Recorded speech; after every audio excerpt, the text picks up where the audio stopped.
That's one dumb son of a bitch.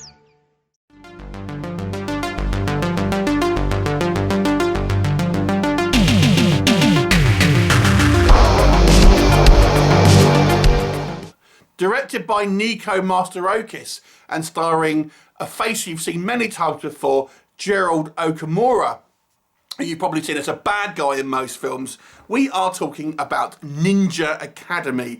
Now, this is a 1989 movie, clearly influenced by the success of both the Police Academy movies from the 80s, but also the trend of kind of ninja, in particular, and martial art films in general of the 80s. And of course, these two things, converge to make Ninja Academy. It's practically the same film as Police Academy in a lot of ways, just kind of substituting police recruits for new ninja recruits. So the basic story is there are two rival kind of ninja training camps. We have our kind of more traditional one, led by Chiba, and then we have kind of a white guy who has his ninja camp in Beverly Hills, and it's all kind of a little bit more superficial, shall we say. And then we have these kind of new recruits who, of course, go into our good guys camp, and there's a variety of different fun sort of characters, some of which, to be honest with you, are a little derivative of the Police Academy series. Our main guy is pretty much a Mahoney ripoff. We've also got someone who is kind of like a cross between Dirty Harry and Rambo, kind of in the same mold as the Tackleberry character from Police Academy. There's a couple of girls who just want to kind of meet guys there. There's like a super klutzy guy who just has no kind of balance or anything like that. A couple of, I think, the strongest characters, maybe the more unique characters. Firstly, we have this character who is modelled after James Bond, and he's kind of sent there because he's relying too much on guns and gadgets. So he's sent by his, agency, so to speak, to better himself in regards to hand-to-hand combat. But then again, we have seen, for example, in Cannonball, we had a kind of a James Bond spoof, the Cannonball Run, sorry. But probably the most memorable character is our mime character, who is a street mime who is getting bullied, so he decides to essentially go to this ninja camp to learn to defend himself. And they're all kind of taught by our sensei, our main teacher and his daughter to train in that first week. There's lots of training montages, lessons learned, and then we have a big conflict with the bad guy ninja training camp at the end. And of course, both our leaders of these ninja camps have beef with one another. So that's kind of your basic premise. Let's talk about, first of all, what I liked in Ninja Academy.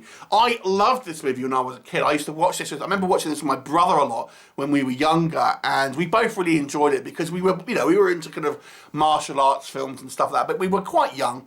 So this one is not a particularly brutal movie, but it's also kind of funny. The humour is certainly not particularly politically correct by today's standards, so I will have to point that out. But at the time, I thought it was, obviously quite funny, but it has aged where it kind of feels a little uncomfortable, certainly for some people now, I would say.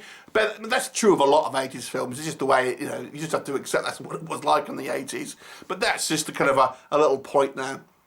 I think one of the film's strongest elements is our mime character, who is the most unique out of the new recruits, so to speak, because we didn't really have anything like that in the kind of the Police Academy movies. And there are some quite fun scenes that are quite inventive in regards to when he's kind of fighting and using kind of like weird mime things and stuff like that. That was quite fun. And also the James Bond character as well. Again, I thought was quite a funny take. His name's like 00711, and that should give you an idea of the level of humour in regards to this film. There are a couple of reasonable fight scenes. In fact, Mark Dacascos, one of my B-movie fave kind of action heroes, is actually in the movie, but you don't really see him because he's always wearing a ninja costume. I mean, this is kind of really before he made a name for himself and is one of the bad guy ninjas. There are a few funny kind of set pieces, and the story's all quite uplifting about misfits kind of banding together, finding their kind of inner strength, and kind of obviously ultimately trying to defeat the bad guy. So it does have somewhat of a positive film. The jokes are a mixed bag, I will say. This movie has more of a parody tone than Police Academy, and Police Academy was quite silly and zany. This one I would say is one step further into kind of like absurdness in a lot of ways, which maybe some people will like that, other people won't be as much. Maybe what doesn't work, I don't think our kind of Chiba, who is the kind of the leader of this this kind of like school, if you like, is particularly well defined. He doesn't really have a lot of screen time, to be honest with you. Of course, played by Gerald Okamura. I would have liked to have seen more to do with him, actually, because I didn't really feel he had much impact on the story, so to speak. Our students are meant to have a connection to him, but I don't think we as an audience really do. As I mentioned, the humour is somewhat of a mixed bag. Some of the humour to me doesn't really work, especially nowadays. I remember I used to find this movie hilarious when I was a kid, but for example, you know, we have all these kind of ninjas practicing their moves round by the fire, and then they'll just burst into songs singing the Okie Kokie. Again, it's kind of like, it's kind of a little cheesy, to be honest with you, and pretty hokey.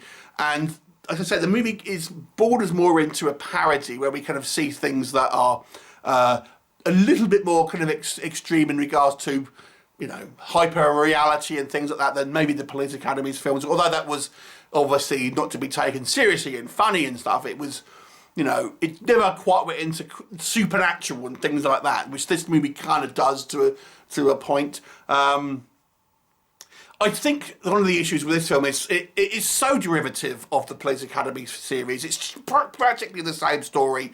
It's a lot of the characters are kind of the same, and our main character, this Mahoney guy, well, he's not Mahoney, but he's kind of like the Mahoney archetype, is actually quite unlikable, to be honest. You don't really feel like he's the character that you want to follow, because he's like this preppy rich kid who's arrogant and he's like kind of like the wise guy, always after, you know, the easy fix, checking out girls, all of that. There's quite a lot of unity in this movie, and obviously it's one of those ones that are somewhat of a kind of a sex comedy as well. There was a hell of a lot of them in the 80s, and we don't really get them as much these days, to be honest. Oh, I miss the 80s, but it was the times back then. I still quite like this movie, gotta say though. This is definitely a B-movie comedy, but it's so wacky sometimes that you're either going to love it or hate it. It's a hard movie to review in a lot of ways, because it's just like, I still find it quite charming, but I absolutely understand why some people won't like it, because they just think it's stupid. And that's the thing, I think some people just think this movie is just ridiculously stupid. It probably takes some pot shots at the kind of like the martial arts genre. And although there's one or two sequences that are okay martial arts wise, a lot of it is kind of like not particularly well choreographed, I have to say as well. So you almost feels like it's kind of a little disrespectful maybe to the kind of like martial arts films in a way. I don't think it's intending to do that, but maybe it will come off like that. But I gotta say, I think it's still quite enjoyable. It's enjoyable just for the kind of the sheer wackiness. And I've got to say, if you like Police Academy and you do like the kind of the 80s ninja movies, there is probably, you know, enough for here to at least enjoy this movie as somewhat of a kind of a B-movie one-off watch. I'd actually have to say I actually quite like this movie. It is entertaining. It's an entertaining movie. I'll give it a 6 out of 10. That might seem quite high, but I've just got to think the amount that it entertains me, the kind of the likeable and unique aspects, and a lot of that is down to this mime character, I will have to say. But if it wasn't for him, I would feel it would lose any type of uniqueness that it has. But the mime character is so fun to watch. And is so unique to anything like, for example, that Police Academy had. That is the one thing that kind of separates this movie above of a lot of these kind of like Academy type films that we had in the 80s. So it's a 6 out of 10 for me, although I do understand that people may question why that was relatively high. Have you seen it? What did you think of it? Leave me a comment and I'll look forward to seeing you next time. Bye for now.